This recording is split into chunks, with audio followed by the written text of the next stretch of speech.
Mungkin Bapak tahu hari-hari ini sedang ramai soal bagaimana namanya Nana Mirdad, Pak. Nana Mirdad ini dia terjerat namanya pinjol, nilainya tidak besar 800.000, Pak. Tapi dikejar begitu masif dengan namanya debt collector. Jenengan tahu pinjolnya dari mana, Pak? Dari namanya GoPay, aplikasi Gojek, Pak. Nah, setelah saya cermatin betul, Pak. Nanti Bapak coba buka GoFood atau melakukan kegiatan apapun di GoPay, Pak. Dengan aplikasi Gojek ketika Bapak mau check out, itu selalu muncul namanya pay letter 0%, Pak. Kalau Bapak nggak cermat, kan orang ini sekarang efektif efisien, bagaimana caranya cepet-cepet. Kadang tidak sempat baca, diklik itu, Pak, tanda itu. Yang kemudian akhirnya kita bayar melalui pay letter yang kita tidak sadar, kemudian ketika dibayar, kemudian kita terblacklist di perbankan. Maksud saya apa? Saya ingin tanya, atas keluhan masyarakat, banyak aplikasi yang menjerat masyarakat dengan namanya pinjol, dengan namanya pay letter. Apa yang dilakukan perdagangan sebagai bentuk perlindungan terhadap konsumen kita, Pak? Jangan lupa, bukan hanya soal perlindungan konsumen. Mereka yang kemudian lupa tidak bayar pinjol, kemudian track recordnya buruk di BI, mereka tidak bisa ngejual kredit untuk melakukan usahanya, Pak. Maka harapan kami hal ini ditindaklanjutin agar bagaimana hal ini tidak terjadi lagi.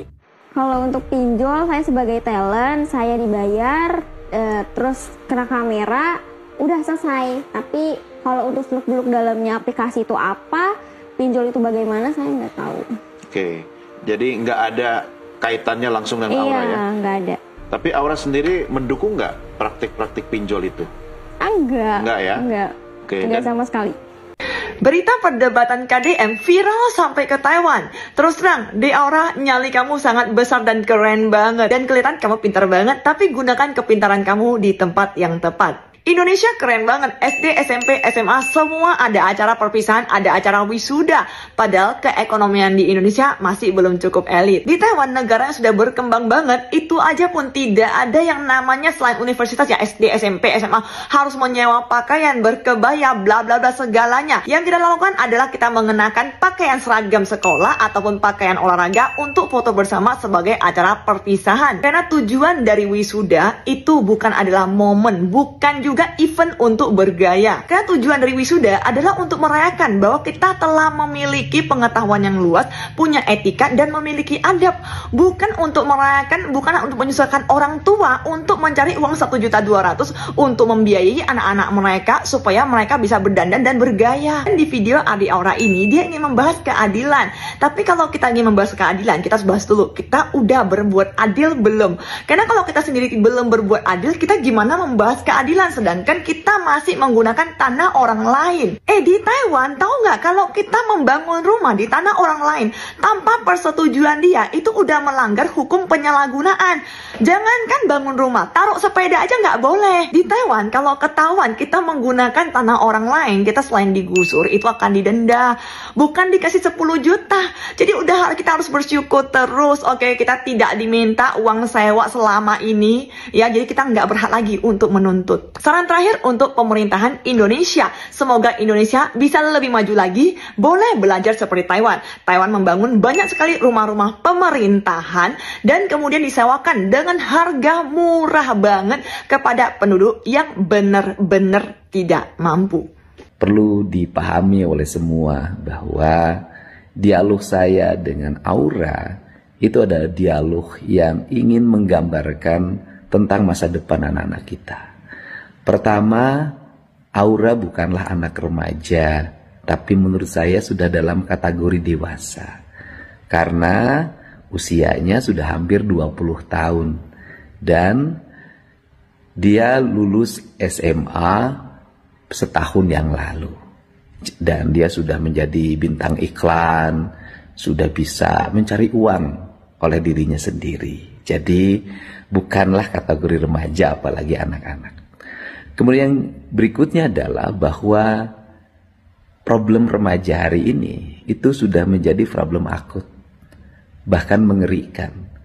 Tindakan-tindakannya sudah menjurus pada kriminal, walaupun mereka yang di bawah umur tidak bisa diperlakukan sebagaimana tindakan kriminal yang lain yang sudah dewasa. Salah satu contoh di sebuah daerah, ada 2 orang anak SMP yang tega menghabisi kakeknya gara-gara dilarang pakai motor keluar jam 11 malam. Kebiasaannya dia main Mobile Legends sampai jam 4 dini hari. karena mendapat fasilitas wifi gratis di sebuah areal taman. Ini adalah fakta. Untuk itu diperlukan tindakan-tindakan yang lebih nyata, bukan hanya diskusi, bukan hanya wacana. Kalau enggak, saudara-saudara kita akan mengalami penyesalan karena anak-anaknya masuk dalam wilayah keterpurukan. Dan saya juga berkonsentrasi untuk tidak boleh lagi ada anak remaja yang minta-minta di jalan. Saya ingin terus membenahi ini dengan baik. Karena apa? Karena selama ini kita lebih senang diskusi daripada aksi-aksi nyata. Untuk itu saya mohon maaf apabila banyak undangan-undangan diskusi belum bisa saya hadiri. Karena energi saya setiap hari harus turun ke bawah menyelesaikan masalah secara langsung. Kalau hanya sekedar perintah tidak akan pernah berhasil.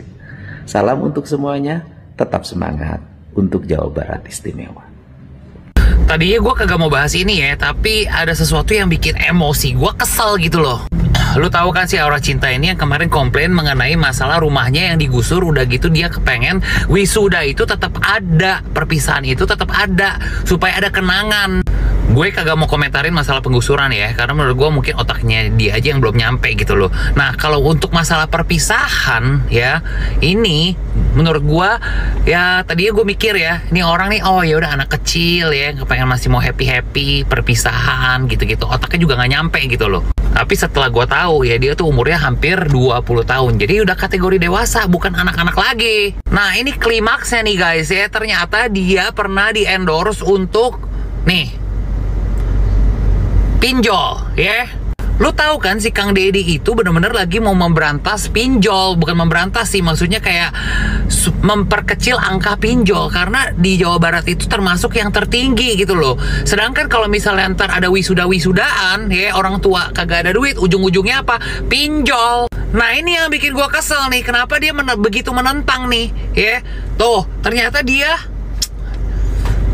nih pernah mempromosikan pinjol. Gue kagak tahu ya, apakah ada hubungannya statement dia yang kekeh banget kepengen wisuda itu tetap ada sama endorsan pinjolnya dia itu ya. Pak Deddy kepengen memberantas pinjol, yang ini jadi duta pinjol. Pantesan aja lu nggak kepengen wisuda itu yang membebankan ke orang tua itu tuh ditiadakan gitu. Dan si Aura Cinta ini udah pernah main film, udah pernah diundang-undang ke acara TV, udah pernah jadi bintang iklan, intinya sudah berpenghasilan sendiri loh.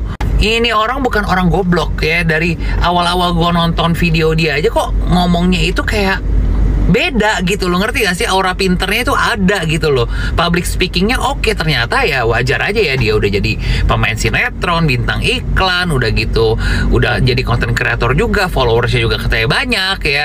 Pantesan public speakingnya tuh jago banget menurut gue. Intinya sih menurut gue ini orang adalah orang yang cerdas ya, IQ-nya tinggi nih ya, tapi kurang ada yang mementor aja gitu loh ya, kurang dibimbing ya. Sini yuk Om Dennis bimbing, mau sini ya. Ini kalau ada yang bimbing yang orang yang bener nih ya, wah bisa jadi penerus bangsa yang oke menurut gua nih. Ini lu pada yang masih ngebela si Aura yang berdebat sama Pak KDM, fix lu buzzer. Anak kayak gitu lu bilangin pinter, berani. Iya gue bilang, iya berani banget itu anak-anak. Karena kalau orang pinter ya, orang pinter itu bakal mikir dia ngomong sama siapa nih, orang yang lebih tua nih. Aduh apalagi kita di Indonesia nih, budayanya apa, kultur menghargai orang yang lebih tua itu lebih kuat.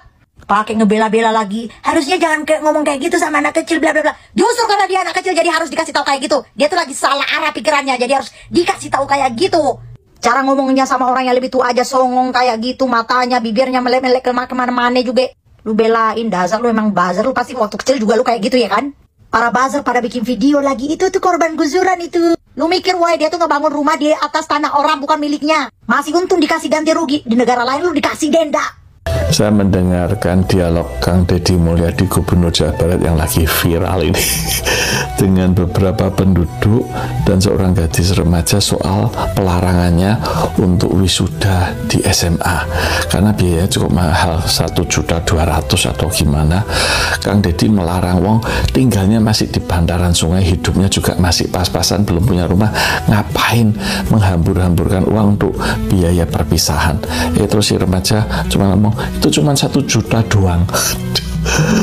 Semen 1 juta doang, langsung Kang Deddy bilang, uang kamu nggak punya rumah di bantaran sungai, uang dihambur-hamburkan. Apa nggak lebih baik uang wisuda itu, uang perpisahan itu untuk biaya kuliah atau bahkan mungkin untuk mencicil rumah.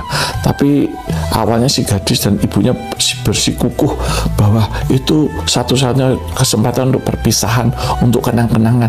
Dijawab Kang Deddy, ya kenang-kenangan saat belajar 3 tahun itu kan kenang-kenangannya, bukan hanya saat perpisahan, saat wisuda. Ya Kang Deddy ini ngajarkan hal yang benar loh, prinsip hidup yang benar.